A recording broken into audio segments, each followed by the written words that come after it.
अयोध्या के राम में स्वामी ज्ञानेश्वरी दीदी आज हमारे साथ में है और आपका जो तेजस्वी दिव्य प्रकाश है और उससे कितने लोग कितने तरह से लाभान्वित हो रहे हैं ये हम जानेंगे। और ये दिव्य प्रकाश कहाँ से अवतरित हुआ और ये क्या इसी जन्म का है या बहुत से पूर्व जन्मों का है और ये निरंतर प्रक्रिया जारी है, ये भी हम जानना चाहेंगे।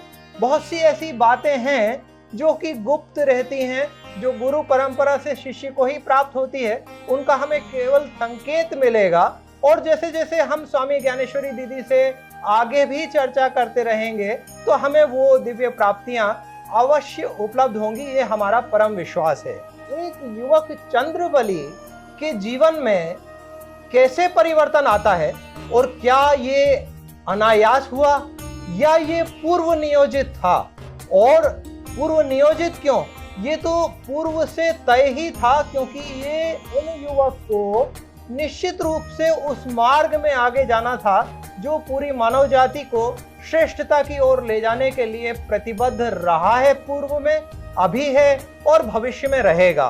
तो हम स्वामी ज्ञानेश्वरी दीदी से ये पहले जानना चाहेंगे, आप कहाँ से हैं और साधु तो कहाँ से होता है? साधु तो साधुओं का होता है और साधारण का भी होता है।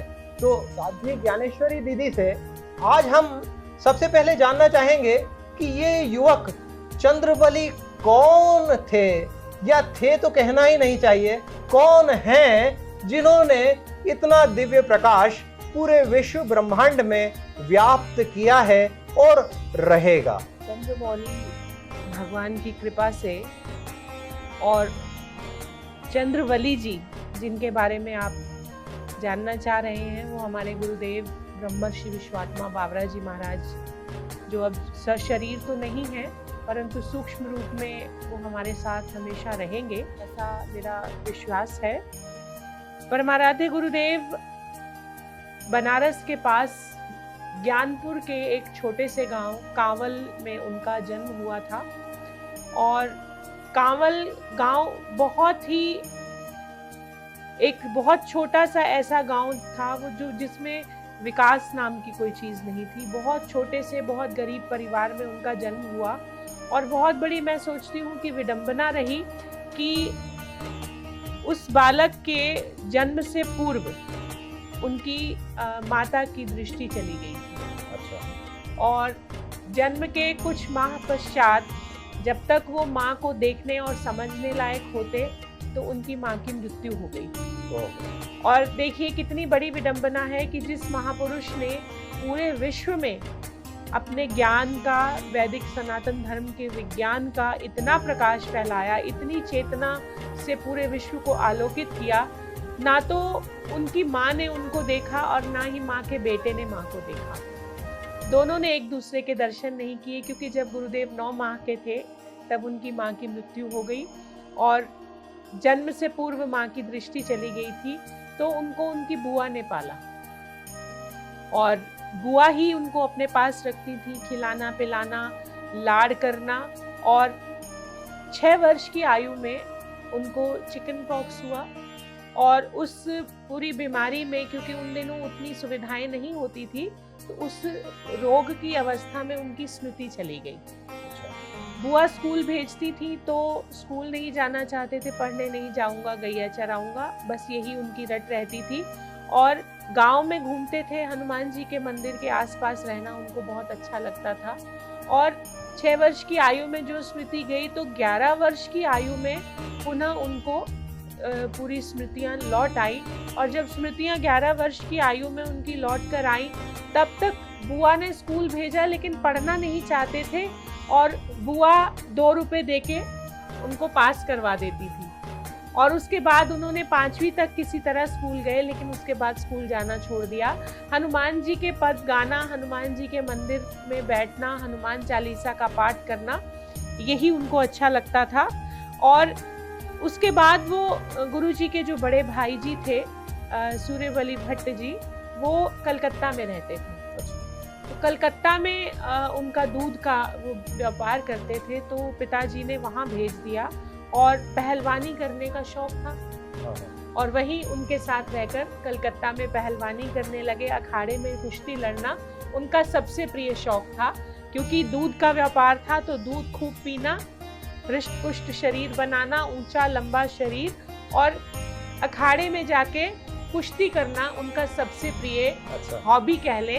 सबसे ज्यादा रुचि उनको। आपने अभी बात किया कि भगवान चंद्रमौली जी से उनको अचानक उनके दर्शन हुए, तो ये क्या घटना थी? कलकत्ता में ही जब गुरुजी रह रहे थे तो एक दिन अखाड़े से कुश्ती लड़के वो लौट रहे थे, 18-19 वर्ष की आयु थी, और जब लौट रहे थे तो वहाँ का एक पार्क था। उस पार्क के पास एक मुझे आपको बताते हुए मेरे रोंगटे खड़े हो रहे हैं, उस पार्क के पास एक संत के उनको दर्शन हुए जी। बहुत ऊंचा उनका कद था, तेजस्वी स्वरूप, जटाएं बनी हुई और पागल जैसी अवस्था में वो बिल्कुल थे और लोगों को पत्थर मार रहे थे। अच्छा। और गा रहे थे सबसे ऊंची प्रेम सगाई। अच्छा। और वो गा रहे थे और लोगों को पत्थर मार रहे थे, किसी को अपने निकट नहीं आने दे रहे थे। तो उस समय जब गुरुदेव ने उनके दर्शन किए, वो अपनी सुध-बुध खो बैठे और अनायास उनकी तरफ खींचे जाने लगे और जाकर जब उनकी तरफ जा रहे थे तो लोगों ने उनको मना किया कि आप उस तरफ मत जाओ, चोट लग जाएगी, लेकिन उनको किसी की बात सुनाई नहीं दे रही थी। और जब उनके चरणों में जाकर वो गिर गए, बिल्कुल लिपट गए और रोते रहे, तब उन्होंने भगवान चंद्रमौली ने उनके जो संत थे उन्होंने गुरुजी के सिर पर हाथ रखा, तो उनके सिर पर हाथ रखते ही पिछले 27 जन्मों की स्मृतियां उनको एक रील की तरह घूम गई और उनकी तरफ वो देखते रहे और रोते रहे। और जब रोते थोड़े शांत हुए तो गुरुदेव ने उनको प्रणाम किया, तो उन्होंने उनको वहीं पर शिव मंत्र की दीक्षा दी और कहा काशी जाओ। और वहीं उनको शिव मंत्र की पूरी साधना दी, गुरु दीक्षा दी। और फिर जब गुरुजी ने उनको प्रणाम किया और प्रणाम करने के पश्चात जब ऐसे ऊपर उठकर देखा तो वहां कोई नहीं था। तो वो इसीलिए क्या कहते थे कि मैं पढ़ूंगा नहीं, गैया चराऊंगा, क्योंकि काशी की जो परम विद्या है वही उनको प्राप्त करना थी। यही उनका प्रारब्ध में रहा होगा। और उसके बाद वो कई दिनों तक कलकत्ता की गलियों में घूमते रहे, ढूंढते रहे, लेकिन वो कहीं नहीं मिले उनको। तो भगवान शंकर स्वयं आकर उनको शिव मंत्र की दीक्षा दी और काशी जाने का निर्देश देकर स्वयं अंतर्ध्यान हो गए। अच्छा, ऐसा भी बता मैं एक बात इसमें मैं बताना चाहूंगी। हम लोग कई बार गुरुजी से पूछते थे, गुरुजी आपके गुरुदेव जिन्होंने आपको दीक्षा दी, शिव मंत्र की दीक्षा दी, साधना में लगाया, वो देखने में कैसे दिखते थे, उनका रंग कैसा था? तो गुरुदेव उनकी स्मृति जैसे ही उनको आती थी, जैसे ही बात करते थे, तो उनकी आंखों से आंसू बहने लगते थे। बोले उनके जैसा रंग किसी का है ही नहीं। बादल का हो सकता है, लेकिन किसी मनुष्य का ऐसा रंग नहीं हो सकता, ऐसा रूप नहीं हो सकता। वो स्वयं भगवान शंकर थे, इसीलिए उनको भगवान चंद्रमौली स्वयं दर्शन दिए, ऐसा उनको विश्वास था। और उन्हीं के दिशा निर्देश के अनुसार उन्होंने आगे अपनी पूरी यात्रा प्रारंभ की। अच्छा, कांवड़ लेके वो तारकेश्वर महादेव भी गए और काशी विश्वनाथ में भी बहुत से संतों से मिले। तो ये उनकी आध्यात्मिक यात्रा कहें या उनके द्वारा आध्यात्मिक प्रकाश की जागृति पैदा करना, क्योंकि बाद में जन जागृति भी उन्होंने बहुत किया। तो उनका मुख्य ध्येय क्या रहा है? धर्म की जिज्ञासा को में लोगों को प्रवृत्त करना या समाज सेवा के लिए लोगों को प्रवृत्त करना? गुरुजी किसी एक पक्ष को लेकर नहीं चलते थे। गुरुजी ने हम लोगों को एक बहुत सुंदर, हमारी संस्था ब्रह्मर्षि मिशन में हम लोग 30 सन्यासी हैं और जितने भी हम गुरुजी ने सन्यासी तैयार किए, 30 कोई बहुत बड़ी संख्या नहीं है, लेकिन उनका ये सोचना था कि हमें भेड़ों का झुंड तैयार करने की बजाय गिनती के शेर तैयार करने हैं। और एक विचारधारा दी उन्होंने, न केवल भारत को, पूरे विश्व को उन्होंने एक विचारधारा दी, एक लाइन ऑफ थॉट दिया कि मनुष्य दुनिया के किसी भी रंग का हो, जाति का हो, किसी भी देश का हो, काल का हो, परिस्थिति का हो, 3 चीजें हर एक के पास होती हैं। 3H, everybody has 3H, head, heart and hands. बुद्धि, हृदय और हाथ। बुद्धि से संशय रहित आपका ज्ञान हो, डाउटलेस नॉलेज। हृदय में आपके वासना रहित प्रेम हो, लस्टलेस लव। और हाथों से आप निष्काम भाव से कर्म करते रहें, सेल्फलेस सर्विस करें। तो न केवल हमें अध्यात्म की ओर उन्होंने लगाया, ना हमें केवल धर्म के साथ जोड़ा, उन्होंने धर्म भी हमारे जीवन में होना चाहिए, हमारे जीवन में ज्ञान भी होना चाहिए, उपासना भी होनी चाहिए। और इन सब से युक्त जब मनुष्य का जीवन होगा तो जो कर्म वो करेगा वो निश्चित रूप से निष्काम भाव से होगा। लेकिन उसके लिए पहले हमारी बुद्धि में संशय रहित ज्ञान हो। जब हमारी बुद्धि में संशय रहित ज्ञान होगा तब हृदय में वासना रहित प्रेम होगा, तो एक्सपेक्टेशन लेस हमारा लव होगा, लस्टलेस लव होगा। जिसके प्रति हमारा लस्टलेस लव होगा उसी की हम निष्काम भाव से सेवा कर पाएंगे। तो गुरुजी ने ये एक हमें स्कूल ऑफ थॉट दिया कि प्रायोगिक अध्यात्म कह सकते हैं क्या? बिल्कुल। डाउटलेस नॉलेज, बोध, प्रेम, सेवा, ये हमारा ब्रह्मर्षि मिशन का जो एक टैगलाइन कह दीजिए, एक बहुत शॉर्ट में संदेश है, वो है बोध, प्रेम और सेवा। अच्छा, कई बार ऐसा है कि कुछ वीडियो भी उपलब्ध हैं गुरुजी के, उसमें कभी हम सुनते हैं तो एकदम ऐसा लगता है कि बहुत भक्ति की बात हो रही है, कभी ऐसा लगता है बहुत वैराग्य की बात हो रही है, और हम जैसे साधारण व्यक्ति को ये तादाद में समझ में नहीं आता है कि भक्ति एकदम अलग दिशा है और वैराग्य एकदम अलग, तो ये क्या भाव है? देखिए, मुझे नहीं लगता कि भक्ति और वैराग्य अलग अलग दिशाएं हैं। जब हृदय में भगवान के प्रति भक्ति होगी तब तो दुनिया से वैराग्य होगा। भक्ति भगवान के चरणों में होनी चाहिए, वैराग्य संसार से होना चाहिए। और भगवान के चरणों में हमारी अनुरक्ति होगी तब तो संसार से विरक्त होंगे। जी। तो जैसे केसरिया वस्त्र देख के हम लोगों को बड़ा तेज ईश्वरीय भाव पैदा होता है, तो ऐसा क्या है केसरिया रंग में कि जो एकदम तेज भाव पैदा करता है? ये अग्नि का रंग है। अच्छा। ये भगवा रंग जो है ये अग्नि का रंग है, और अग्नि हमारे जीवन के सभी कल्मशों को, हमारे अवगुणों को और हमारे जीवन में जितने एक्सपेक्टेशंस हैं, हमारे जीवन में जितने भी नेगेटिविटी है उसको जलाकर भस्म कर देती है। परंतु वह भगवा रंग जो है उसको केवल हम अपने वस्त्रों में ही धारण न करें, उसको अपने व्यक्तित्व में भी हमारे हो, हमारे अंदर भी भगवाकरण, हमारे अंतःकरण का भी भगवाकरण हो, तब वो सही अर्थों में सन्यासी का कहलाता है। गुरुदेव की बहुत सुंदर कविता भी है जी। मन का मुंडन करके प्यारे इस भांति बने, तो अभी मुझे उसकी पूरी पंक्तियां याद नहीं है, लेकिन वो जो कविता है उसका शीर्षक ही यही है कि इस भांति बने तू सन्यासी। इस सन्यासी बनना किसको कहते हैं? मन का मुंडन एक अद्भुत शब्द है, क्या कहें हम, तो ये भाव है, और जो उससे निश्चित जो ज्ञान धारा कहें वो अद्भुत है। और किसी को भी सन्यासी बनने के लिए उसको समझना जरूरी है कि ये मन का मुंडन होता क्या है। जी, काव्य सुधा एक गुरुजी की पुस्तक है, उसमें ये सन्यासी बनो कविता है, और उस कविता को लिखने के पीछे जो उद्देश्य है वो यही है। सन्यास परंपरा में जब किसी को सन्यास की दीक्षा दी जाती है तो उसमें 5 चीजें जो सन्यासी बनता है उसको दी जाती हैं: वस्त्र, नाम, तिलक, माला और मंत्र। अच्छा। ये 5 चीजें जो सन्यास लेता है उसको दी जाती हैं गुरु के द्वारा। और उसमें जो पुराने वस्त्र हैं उनका त्याग किया जाता है, बंधनों का त्याग किया जाता है, यानी कि जो हम ये यज्ञोपवीत उसका त्याग किया जाता है, और शिखा और सूत्र का त्याग उसमें कहते हैं कि शिखा काटी जाती है। तो शिखा का भी त्याग, सूत्र का भी त्याग, वस्त्र, पुराने वस्त्रों का भी त्याग, पुराने आश्रम का भी त्याग और पुराने नाम का भी त्याग।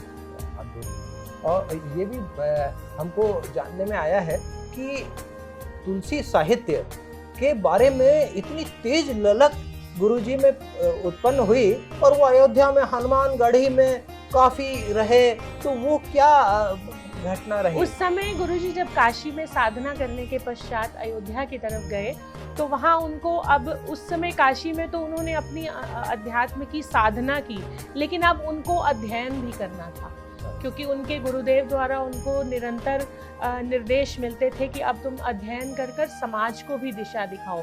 क्योंकि गुरुजी का ये कहना था कि हम सन्यासी बने हैं तो केवल अपने लिए नहीं बने हैं, हमारी अपनी व्यक्तिगत साधनाएं जो हैं, हमारा जप है, तप है, त्याग है, साधना है, अनुष्ठान है, जो कुछ भी है वो हमारे व्यक्तिगत उत्थान के लिए है, परंतु इस समाज को भी हमें कुछ देना है, क्योंकि हम किसी भी वेश में रहें, गृहस्थ में रहें या संन्यास्त में रहें, जब तक हम इस समाज को इन रिटर्न कुछ नहीं देते हैं।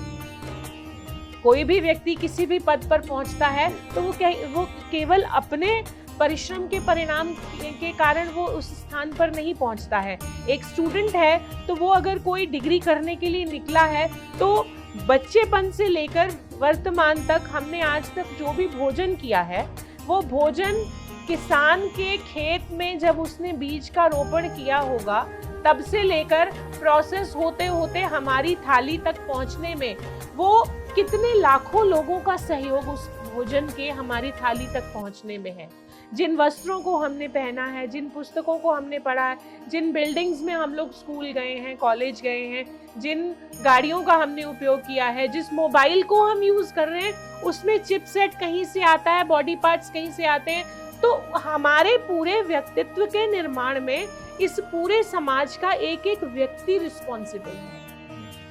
और जब तक हम केवल अपनी व्यक्तिगत साधना करके, अपने गुरुजी चाहते तो साधना करने के पश्चात हिमालय में जाकर अपना गुफा में बैठ सकते थे, लेकिन उनको उनके गुरुदेव का निर्देश था कि तुम्हें अध्ययन करना है, और अध्ययन करने के बाद अभी तक तो तुमने जो साधनाएं की हैं वो अपने लिए की हैं, लेकिन अब हमारे उत्तरदायित्व समाज के प्रति है, इस समाज को मार्गदर्शन देना हमारा उत्तरदायित्व है। तो उसी उद्देश्य से उन्होंने अयोध्या में जाकर अध्ययन करना प्रारंभ किया।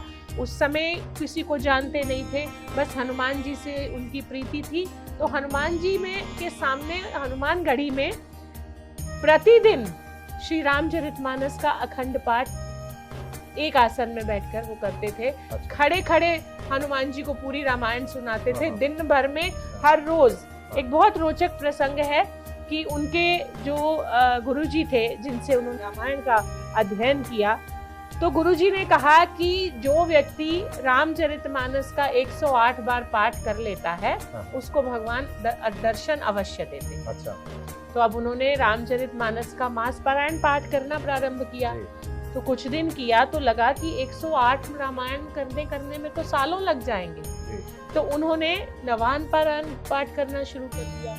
तब भी उनको लगा कि 9 दिन लगेंगे एक पाठ पूरा होने में, तो फिर बहुत समय लग जाएगा। तो फिर उन्होंने एक दिन में 2 नवान पारायण करने शुरू किए, तब भी समय ज्यादा लगा।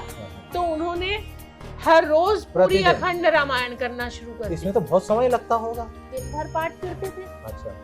पूरा दिन रामायण पाठ करके, सवेरे प्रारंभ करके शाम को रामायण पूरा पाठ करके, कि जल्दी तीव्रता उनके अंदर, कितनी उत्कंठा थी भगवान के दर्शन करने की कि दिन भर में रामायण पाठ कर लेते थे। और अयोध्या में विभिन्न संतों के पास जाके गुरुजी विभिन्न ग्रंथों का, शास्त्रों का अध्ययन करते थे। और जब मैं किसी विद्यार्थी को देखती हूँ कि बच्चे पढ़ रहे हैं और थोड़ी देर में कहते हैं हम थक गए, तो हम गुरुजी के जीवन की वो घटना मैं अपने विद्यालय के विद्यार्थियों को जरूर बताती हूँ कि जब मैं हनुमानगढ़ी जाती हूँ, हनुमानगढ़ी में हनुमान जी के सामने जो बरामदा है, उस बरामदे में बैठकर गुरुजी रात्रि में हनुमानगढ़ी के ऊपर एक बल्ब जला करता था, उसकी रोशनी में बैठकर पूरी रात वहीं बैठकर पढ़ते थे। और 6 वर्ष तक कभी वो लेट कर सोए नहीं, पैर फैलाकर सोए नहीं।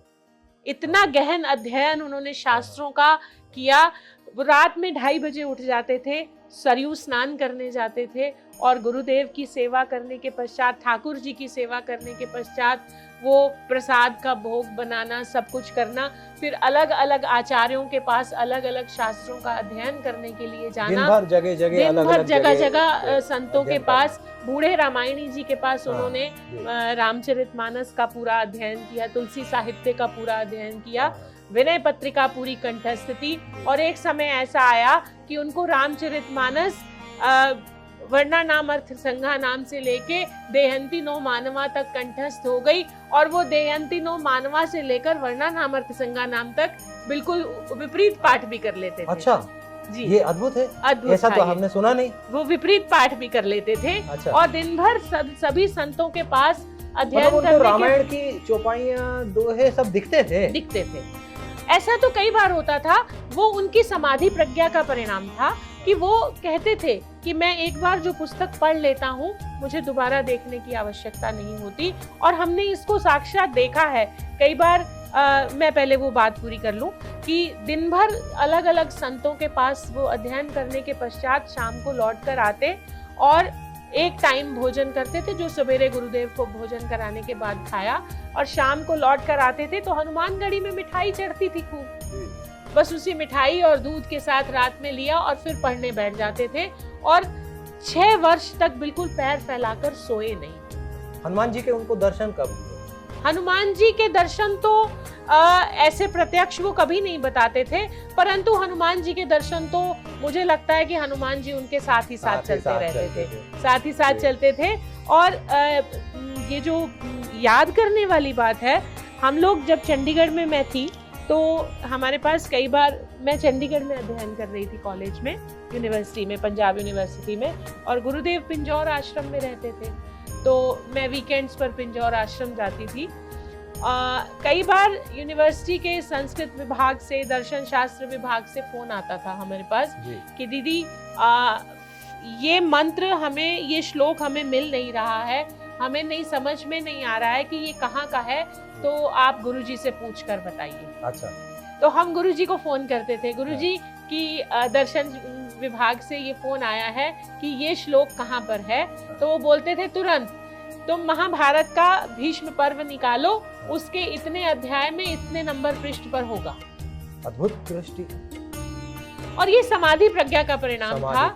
समाधि प्रज्ञा का, ये आम मनुष्य की बात नहीं है, ये समाधि प्रज्ञा का परिणाम था कि जिस पुस्तक को वो देख लेते थे उसकी छवि उनके मस्तिष्क में छप जाती थी। और ऐसा बहुत बार हुआ, और मैंने तो विदेशों में भी लोगों को देखा। अभी मैं और डॉक्टर अखिलेश गुमाश्ता हम लोग लंदन गए थे पिछले महीने, तो वहाँ पर एक बहुत बुजुर्ग 85 वर्ष के एक बुजुर्ग से हम लोग मिले, रविंद्रनाथ पाठक उनका नाम है। तो पहले ही दिन हम उनसे मिलने के लिए गए, तो हमें कुछ पूछने की भी आवश्यकता नहीं पड़ी, और हमें देखते ही बोलना शुरू कर दिया। और गुरुजी की ऐसी ऐसी उनके जीवन की घटनाएं, और इतना बड़ा उन्होंने हमें बताया कि पाश्चात्य जगत में महाराज जी ने जो काम किया है, ना तो मैंने उससे पहले किसी को देखा था और ना उसके बाद किसी को देखा है मैंने। अच्छा। कि ऐसा व्यक्तित्व, ऐसा ज्ञान और ऐसा थॉट, क्योंकि गुरुजी हमेशा कहा करते थे कि हमारा जीवन जो है वो विज्ञान के आधार पर जीना है, अंधविश्वास के आधार पर नहीं जीना, क्योंकि मनुष्य जो है उसको विश्वास के आधार पर नहीं, विवेक के आधार पर अपना जीवन जीना चाहिए। हमारी भारतीय जीवन प्रणाली जो है ये अंधविश्वास पर नहीं, विवेक पर आधारित है। इसीलिए गुरुजी कहते थे कि हमारे जितने वैदिक सनातन धर्म के जितने शास्त्र हैं ये पूर्ण वैज्ञानिक हैं, और हमारा वैदिक सनातन धर्म जो है ये हमें कहीं भी आंख बंद कर किसी भी चीज को पे ऊपर विश्वास करने के लिए नहीं कहता। हर एक चीज की एक वैज्ञानिक फिलॉसफी है, साइंटिफिक फिलॉसफी है हमारी, और उस साइंटिफिक फिलॉसफी में होने के कारण ही गुरुजी, मैं कल ही गुरुजी का एक लेक्चर सुन रही थी कि गुरुजी डॉर्सेट में रहते थे, और उनके साथ लगभग उस समय, मैं आपको बात बता रही हूँ 1972 की, तो उनके शिष्यों ने डॉर्सेट में नदी के किनारे पूरा एक फार्म लेके वहां पर आश्रम बनाया था, और लगभग 100-150 ब्रिटिशर्स हमेशा उनके साथ वहीं रहते थे। अच्छा।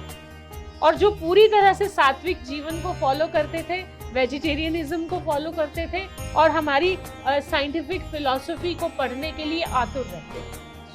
हमारे बहुत से लोग भी यहाँ बैठे हुए हैं, उनके भी कुछ प्रश्न हैं, तो उनमें से एक प्रश्न ये है कि गुरुजी ने एक बात को रेखांकित किया है कि राम रहस्य को जानने के लिए पांडित्य की आवश्यकता नहीं है और श्रद्धा और भक्ति से ही राम रहस्य पता चलेगा।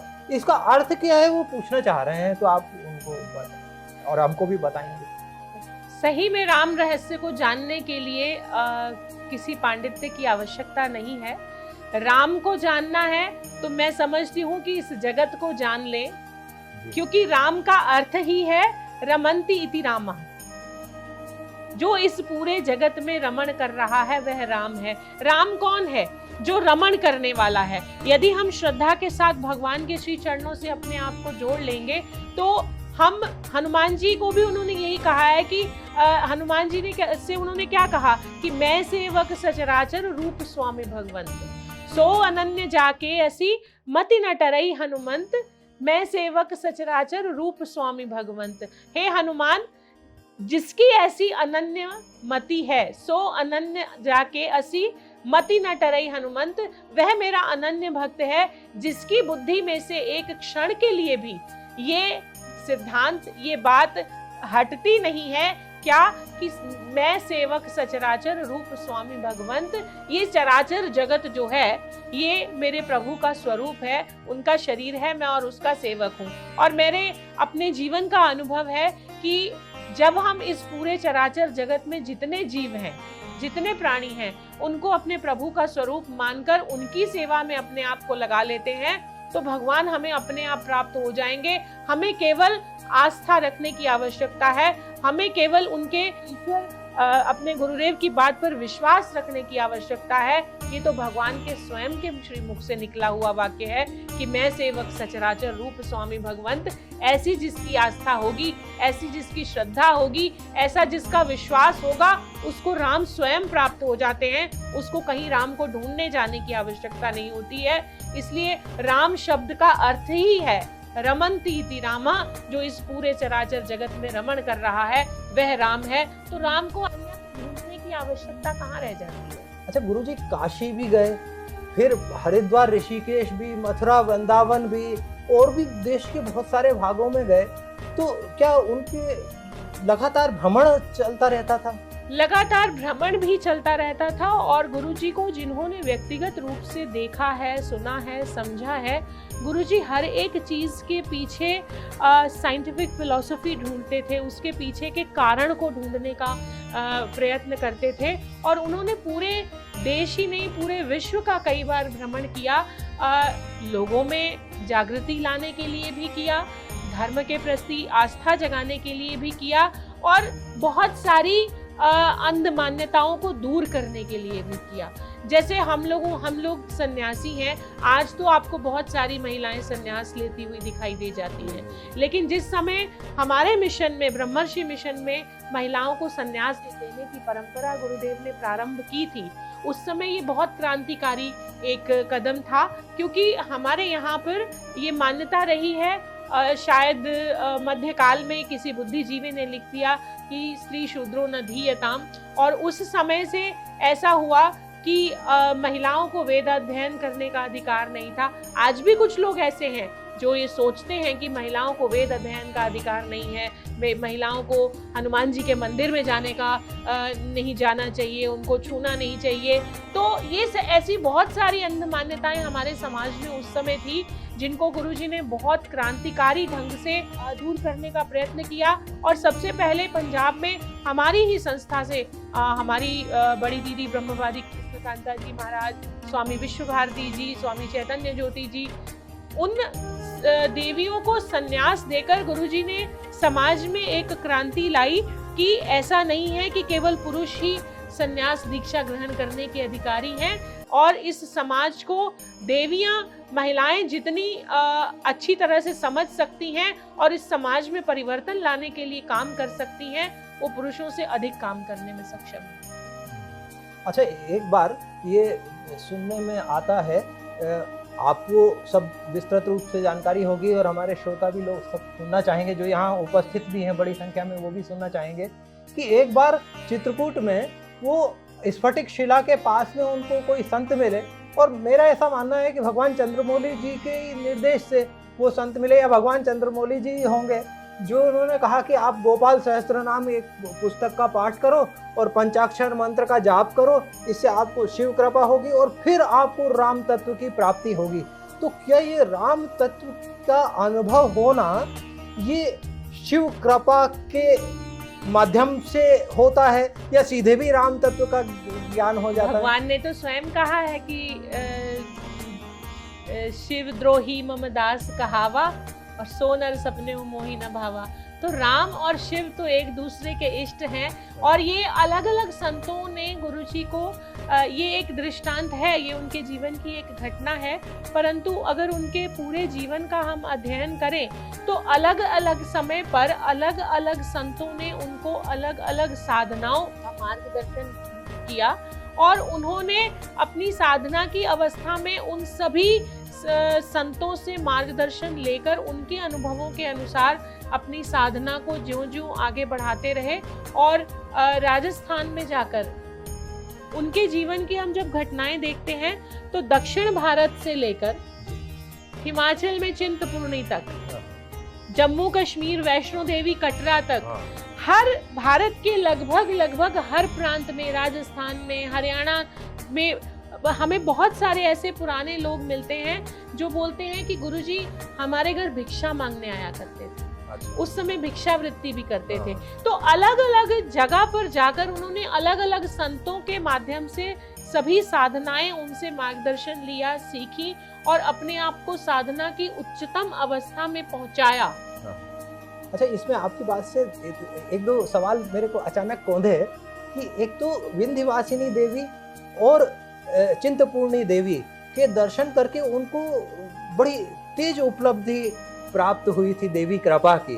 तो वो क्या देवी कृपा क्या होती है? विंध्याचल में जो घटना है, विंध्याचल में गुरुजी वहाँ गंगा जी के किनारे श्मशान घाट के पास रहकर अपनी पूरी साधनाएं कर रहे थे और उसमें 24 घंटे में केवल गंगा जल का पान करके वो रहते थे, केवल गंगा जल पीते थे और कुछ नहीं लेते थे और वहीं साधना करते थे। और एक दिन उनको वहीं पर एक संत के दर्शन हुए और उन्होंने उनको इशारा किया कि आ जाओ मेरे साथ चलो। तो गुरुजी बिल्कुल मंत्र मुग्ध होकर उनके पीछे चलने लगे। बहुत दूर तक चलते रहे तो बहुत आगे जाकर जब वहाँ पहुँचे तो वो संत जो थे वो पानी पर चलते हुए गंगा जी के ऊपर जाकर लेट गए। अब गंगा जी के ऊपर जाकर लेट गए तो उन्होंने फिर इशारा किया कि आ जाओ। तब गुरुजी जब एकदम से बढ़ने लगे तब उनको लगा कि फिर उन्होंने कहा कि नहीं भगवान, मैं तो नहीं आ पाऊंगा क्योंकि मेरा शरीर बहुत दुर्बल है, मैं पानी पर नहीं चल पाऊंगा। तब वो मुस्कुराते हुए उठे, आए और उन्होंने उनको दुर्गा सप्तशती दी और फिर उसके बाद वो अंतर्ध्यान हो गए। जब वो संत अंतर्ध्यान हो गए तब उनको समझ में आया कि मैं कहाँ पर आ गया, क्योंकि जब उन्होंने तब उनको याद आया गुरुजी को कि वो मेरे पास खड़े थे तो मेरे से इतने ज्यादा उनकी हाइट थी कि मैं उनकी कमर तक आ रहा था, जबकि गुरुजी का स्वयं का कद 6 फुट से ऊपर था। तो स्वयं 6 फुट से ज्यादा उनका कद था और जब वो उनकी कमर तक आ रहे थे तो वो उनकी कितनी हाइट रही होगी। तब तो उनको ये समझ में जी के उनको लगभग हर रोज ही दर्शन तरह से होते रहे। वो हमने उनको देखा है कि वो हर दम उनके साथ रहते थे। हम लोगों से तो और समाज में जो वो बात करते थे, मुझे ऐसा लगता है कि वो थोड़ी देर के लिए व्युत्थान की अवस्था में आते थे, बाकी तो वो समाधि में ही रहते थे। अच्छा, देवी की आराधना भी उन्होंने बड़ी तीव्रता से की। तो चाहे भगवान राम की आराधना हो या देवी आराधना हो या रामायण का पाठ करना हो, जल्दी से जल्दी उपलब्धि हो सके, तो वो क्या अपने शिष्यों में सीधे या उनके माध्यम से अन्य लोगों में ये प्रेरणा देने के लिए है कि जो भी काम हो उसको बड़ी तन्मयता से और तीव्रता से कर डालो? गुरुजी ने हमें कभी अपने जीवन में कहा नहीं कि ये करो, कभी नहीं कहा। जैसे हम लोग, मैं परिवार को छोड़कर 30 वर्ष पहले माता पिता के पास से गुरुदेव के श्री चरणों में आई, तो उन्होंने हमें कभी ये नहीं कहा कि तुम्हें सुबह जल्दी उठना चाहिए। लेकिन ये जरूर कहते थे कि हम अपने गुरुजी से के जगने से पहले जग जाया करते थे और गुरुजी के सोने के बाद सोते थे। उससे शिष्यों को सीधे मतलब हमें कभी नहीं कहा कि तुम जल्दी उठो, लेकिन अपने जीवन का बताते थे कि हम गुरुजी के उठने से पहले उठ जाया करते थे और गुरुजी के सोने के बाद सोते थे। तो डायरेक्टली निर्देश ना देकर उनका जीवन हमारे लिए अपने आप में उदाहरण था कि आज भी हम अपने जीवन में कुछ भी काम करते हैं, कोई भी काम, कहीं कार्यक्रम में भी जाना है, किसी से मिलना है, कोई ऐसी विपरीत परिस्थिति कई बार आ जाती है, तो केवल एक ही बात ध्यान में आती है, अगर गुरुजी होते और हम उनसे पूछते तो उनका क्या रिएक्शन होगा। ये तो सबसे अच्छा पैरामीटर है, सबसे अच्छा पैरामीटर है। और मैं हमेशा यही सोचती हूँ कि गुरुजी आज होते तो इस बात पे गुरुजी कैसे रिएक्ट करते। और मेरा ये अनुभव है कि ऐसे समय में जब हमें निर्णय लेने में कई बार कठिनाई आती है, तो मैं सिर्फ इसी बात का स्मरण करती हूँ कि गुरुजी अगर आप होते तो क्या कहते, और गुरुजी अपने आप मार्गदर्शन दिखाते हैं। लेकिन गुरुजी ने लेकिन तो नहीं कहना चाहिए, गुरुजी ने भगवत प्रचार पे भी बहुत जोर दिया है कि लोग उसके प्रति प्रवृत्त हों, कुछ नाम स्मरण पे भी जोर दिया है, मंत्र जाप पे भी जोर दिया है। तो आपने तो देखा है, दर्शन किए हैं और उन गुरुजी से साक्षात कृपा प्राप्त की है, तो वो क्या माला जपते थे कि क्या? देखिए, ऐसा है कि मंत्र जाप, भगवत चिंतन, ये तो व्यक्ति के अपने आंतरिक उत्थान के लिए है, और जब तक हमारा अपना आंतरिक उत्थान नहीं होगा तब तक हम समाज को मार्गदर्शन नहीं दे सकते। तो व्यक्तिगत साधना, आपका अपना जप, आपकी साधना, अपना आत्मिक उत्थान, आपकी इनर कॉन्शियसनेस जो है उसकी अपलिफ्टमेंट नहीं जब तक होगी, तब तक आप दूसरों को मार्गदर्शन नहीं दे सकते। आप नर्सरी के बच्चे को कहें कि वो 12th क्लास के बच्चे को पढ़ाए तो वो नहीं पढ़ा सकता जब तक वो स्वयं उसको ना पढ़ा हो। तो जब तक हमारे अपने अंदर साधना की वह परिपक्वता नहीं होगी, हमारे यहाँ ये पद्धति है कि गुरु शिष्य को दीक्षा देने का अधिकारी वही होता है जो मंत्र शिष्य को देना है जब उसने पहले अपने आप स्वयं ने वो मंत्र को सिद्ध किया हो, तब आप दूसरे को दीक्षा दे सकते हैं।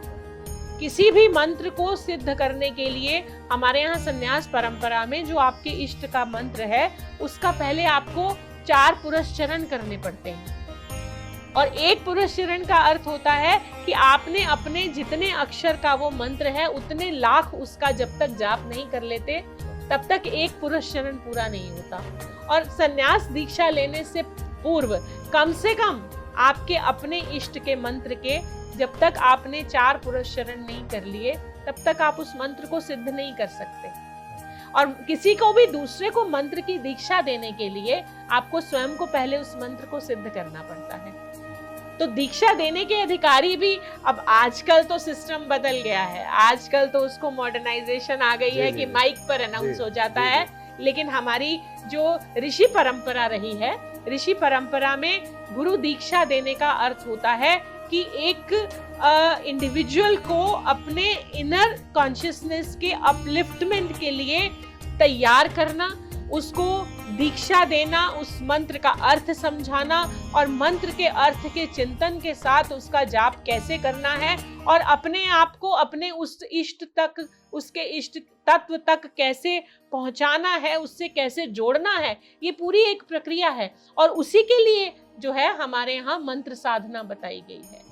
और जब तक हम स्वयं उसको नहीं करेंगे तब तक आप समाज को केवल प्रवचन सुनाकर नहीं बदल सकते, क्योंकि प्रवचन जो व्यक्ति सुनेगा वो जितनी देर सुनेगा उसका प्रभाव उतनी देर उसके ऊपर रहेगा। लेकिन जब तक उसको वो प्रैक्टिकली अपने जीवन में उतारने का प्रयत्न नहीं करता, उस साधना को करने का प्रयत्न नहीं करता, तब तक वो प्रवचन केवल एक, जैसे हम स्कूल का देखना हो गया, गुड़ देखने से हाँ स्कूल तो का स्वाद नहीं हाँ बिल्कुल वैसा ही है कि हमने आपको बता दिया लेकिन वो सही है कि नहीं है,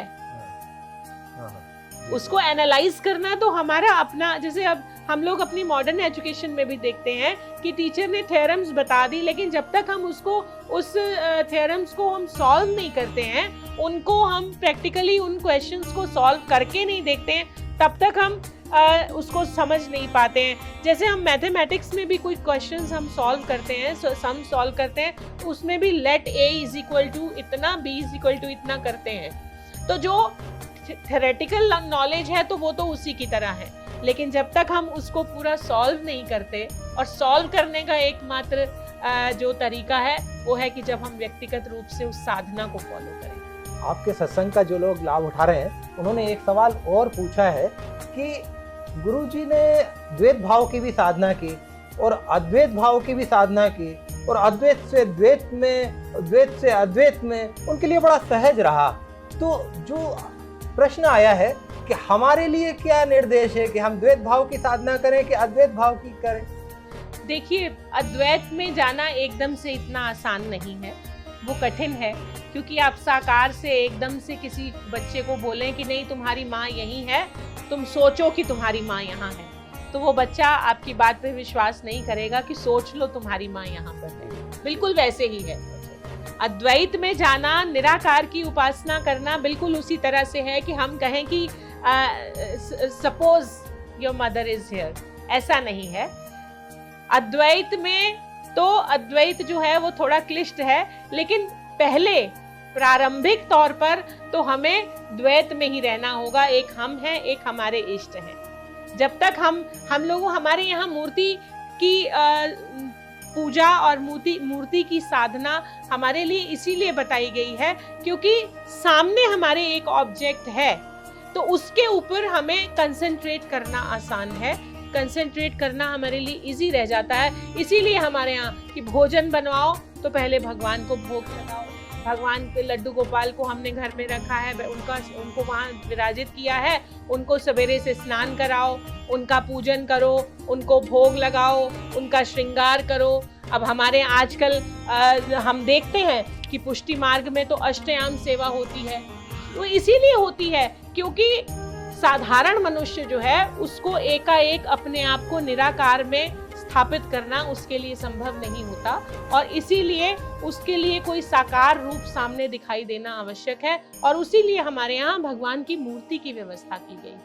अच्छा गुरुजी, ब्रह्मर्षि विश्वात्मा बावरा जी महाराज को प्रणाम करते हुए हमको उनसे क्या मांगना चाहिए? मेरे विचार से अगर हम उनसे साधना और स्वाध्याय की क्षमता मांगे तो इससे बड़ा और कुछ नहीं है। गुरुजी से एक बार मैंने पूछा था कि गुरुजी आप मुझे देना चाहोगे तो क्या दोगे?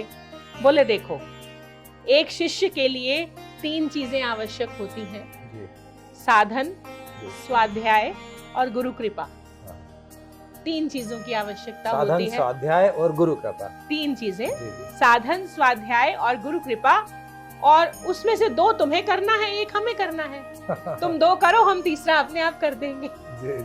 तो मुझे लगता है कि साधन और स्वाध्याय की योग्यता ही हमेशा गुरुदेव के चरणों में मांगनी चाहिए। साधन और स्वाध्याय करके यदि हम योग्य बन जाएंगे तो उसके साथ बाकी वैभव तो अपने आप आ जाते हैं, क्योंकि फिर वो जब हम उस स्थिति में पहुंच जाते हैं तो वो चीजें गौण हो जाती हैं। अच्छा, स्वाध्याय का पुराने जमाने में अभी भी मुख्य तरीका ये रहा कि पुस्तकों को पढ़ो, ग्रंथों को पढ़ो, उपनिषद पढ़ो, रामायण महाभारत और गीता पढ़ो, श्रीमद् भगवद गीता।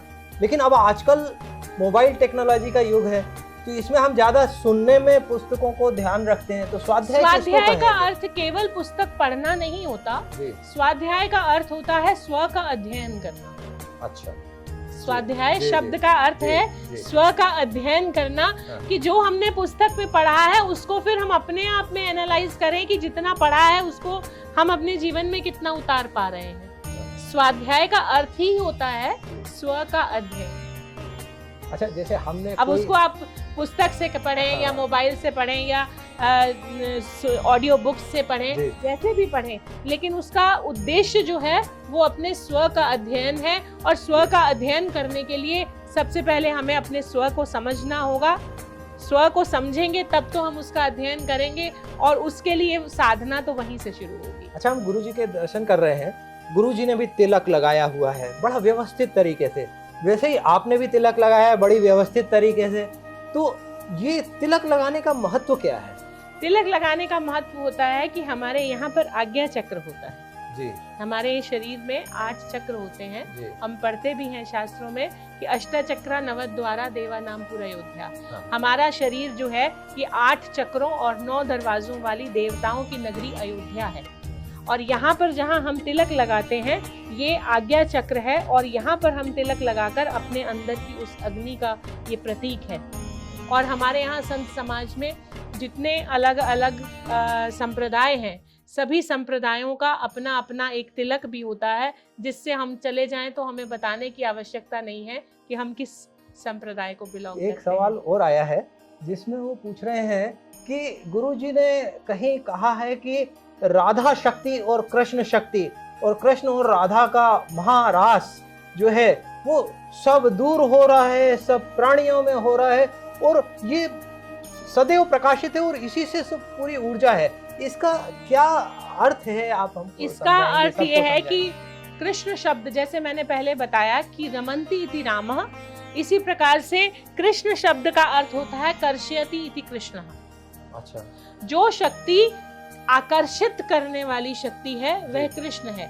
और हमारा ये जो शरीर है इसका मेटाफिजिकल जो अर्थ है वो ये है कि हमारा ये जो शरीर है ये परमाणुओं का संघात है, अ बंडल ऑफ एटम्स। और जिस समय इस शरीर में से प्राण निकल जाता है तो वो एटम्स जो हैं वो बिखरने लगते हैं। तो इन बंडल ऑफ एटम्स को अपने आप में आकर्षित करके बांध के रखने वाली जो शक्ति है वह कृष्ण है, यानी कि हमारी आत्मा। और हमारी जो, जैसे मैंने अभी बताया कि 8 चक्र हैं, और वो 8 चक्र हमारी स्पाइनल कॉर्ड में जो हैं वो हमारी स्पाइनल कॉर्ड में है। अब हर एक चक्र में जो एक जीवन की धारा चल रही है वो तो ऊपर से नीचे को चल रही है, ऊपर से नीचे चल रही है ना, क्योंकि हमारे यहाँ का ऊर्ध्व मूलम अधः शाखा, मूल तो हमारा ऊपर है। और उसको साइंटिफिकली हम जब समझते हैं तो हमारा जो ऑटोनोमस नर्वस सिस्टम है वो तो यहाँ है, और यहीं से पूरी बॉडी में हमारी नर्व्स जा रही हैं।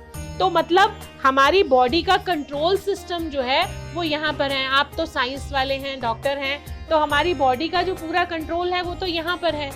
और यहाँ से जो कंट्रोल हो रहा है, लेकिन हमारी जीवनी शक्ति जो है वो ऊपर से नीचे की ओर बह रही है, ऊर्ध्व गति की बजाय अधोगति को बह रही है। लेकिन वो कृष्ण है कहाँ, आत्मा है कहाँ, कहा ये है आत्मा का स्थान। अब वो कृष्ण यहाँ है, लेकिन जो नीचे बह रही है वो धारा है।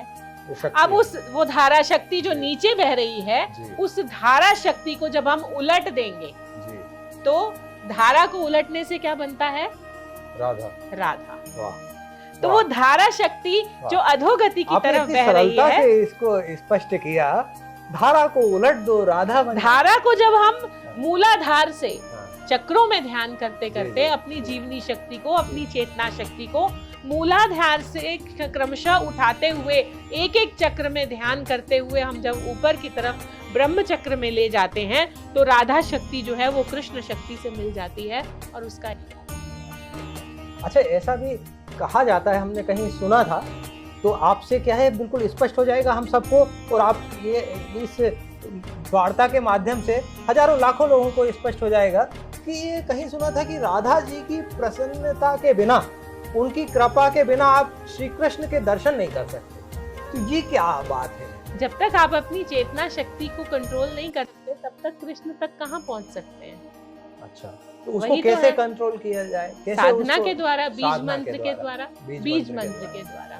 आपको हैरानी होगी कि जो लोग आजकल कहते हैं कि हम तो किताब से मंत्र पढ़कर साधना कर लेते हैं, किताब से मंत्र जो पढ़ा हुआ है वो तो किताब का ही है, क्योंकि वो किसी का सिद्ध किया हुआ मंत्र नहीं है, क्योंकि उसमें वो सिद्ध किया हुआ बीज नहीं है। बीज मंत्र आप किताब पर लिख दें उससे नहीं होता।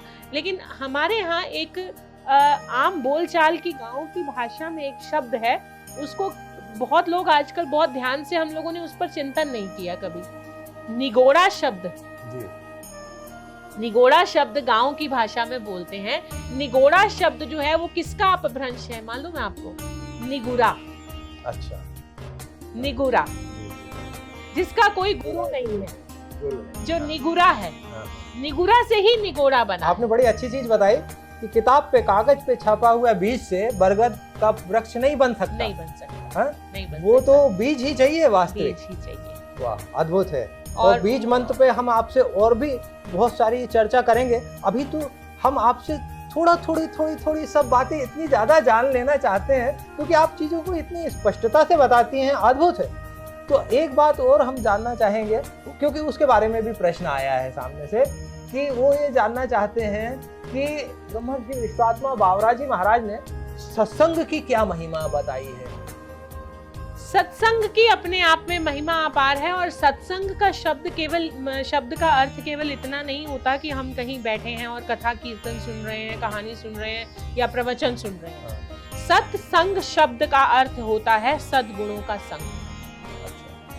आप सदशास्त्र का अध्ययन कर रहे हैं, आप सदपुरुष के पास बैठे हैं, आप सद वातावरण में बैठे हैं, आप किसी भी सतोगुणी सद्गुणों से युक्त वातावरण में हैं, उनके संग में हैं, तो वो सत्संग है। आपको किसी पशु को देखकर भी आपको भगवान याद आ गए और चिंतन उस तरफ चल पड़ा।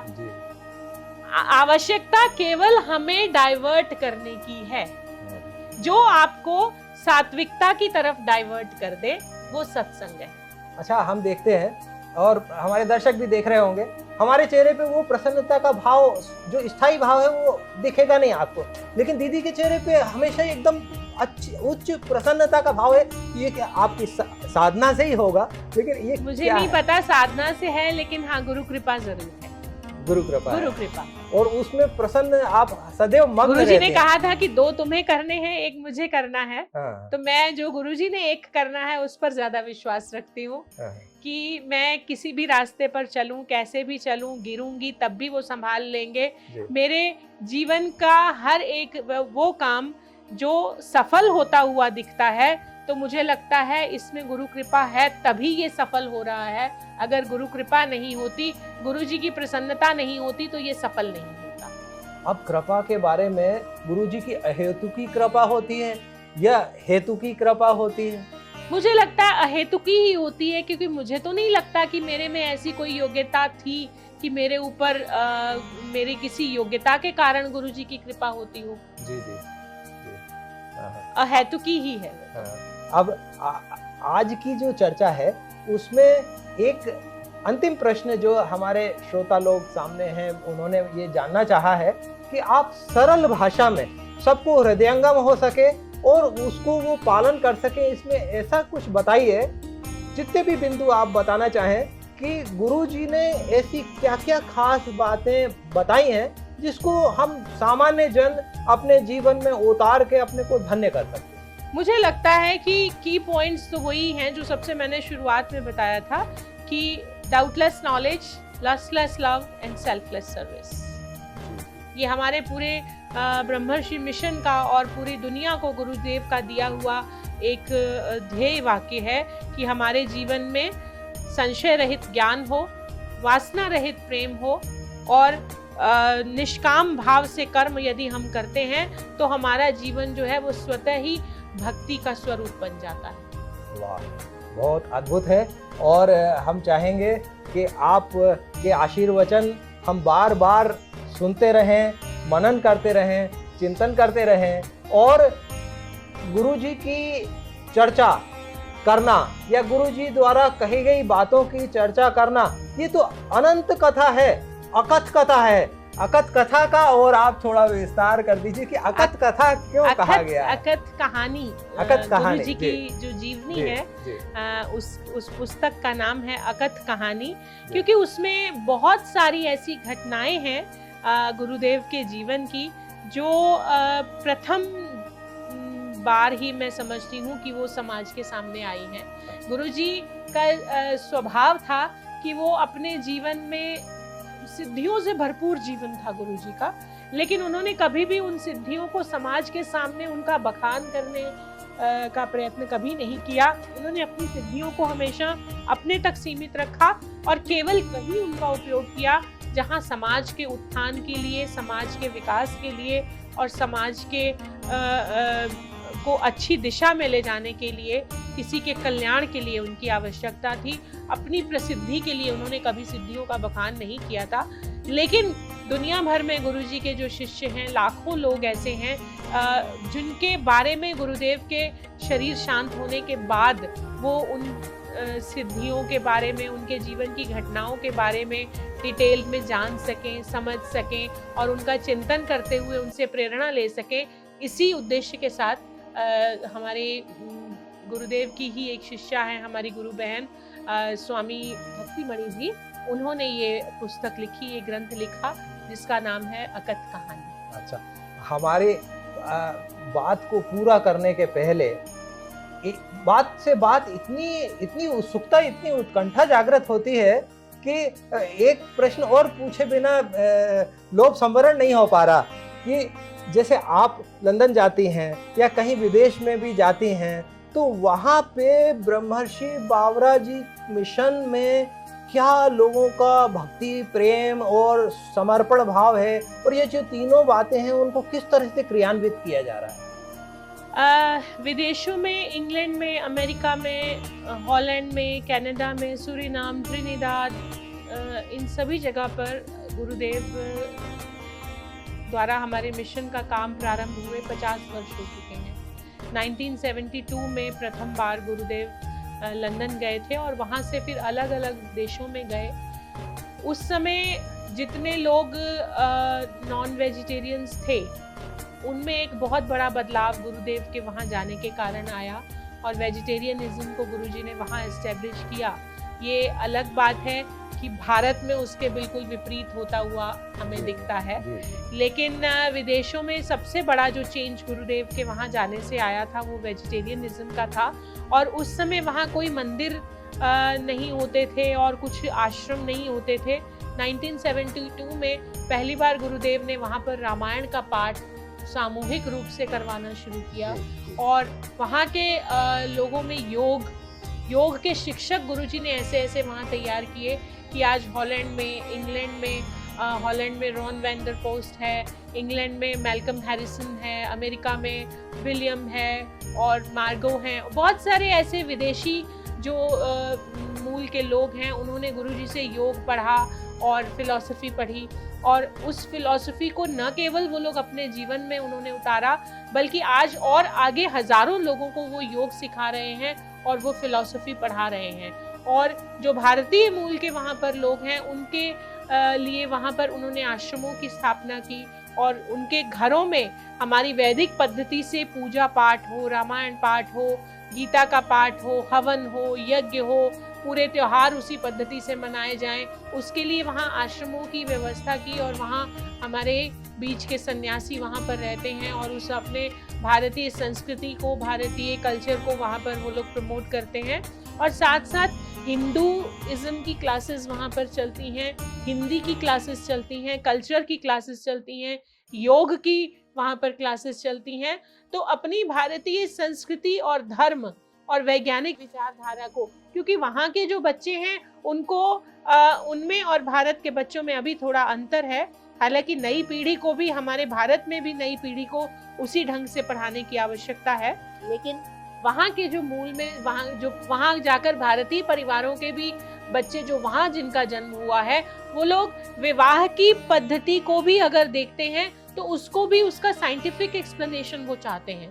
हम घंटी क्यों बजा रहे हैं, हम दीपक क्यों जला रहे हैं, हम हवन क्यों कर रहे हैं, पूजा क्यों कर रहे हैं, वो उस चीज की साइंटिफिक एक्सप्लेनेशन चाहते हैं और उसके लिए हमारे मिशन के सन्यासी वहाँ पर रहकर उस पूरी विचारधारा पर काम कर रहे हैं। आप स्पष्टता से, वैज्ञानिकता से इस सब बातों को वैसे भी यहाँ पे भी बताती हैं और वहाँ पर भी बताती हैं।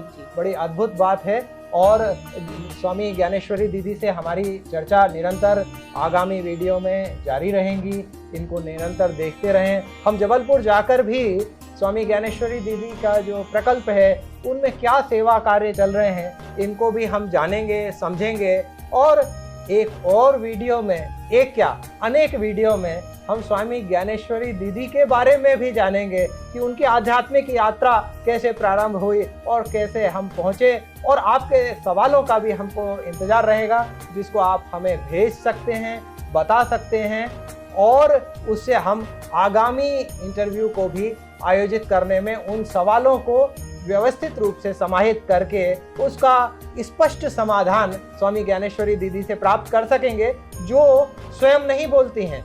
उनको ब्रह्मर्षि विश्वात्मा बावरा जी महाराज की प्रेरणा से जो कहा जाने के लिए निर्देशित किया जाता है वे सदैव बोलती हैं और इसीलिए सदैव प्रसन्न रहती हैं। वो प्रसन्नता हमको, आपको, सबको प्राप्त हो।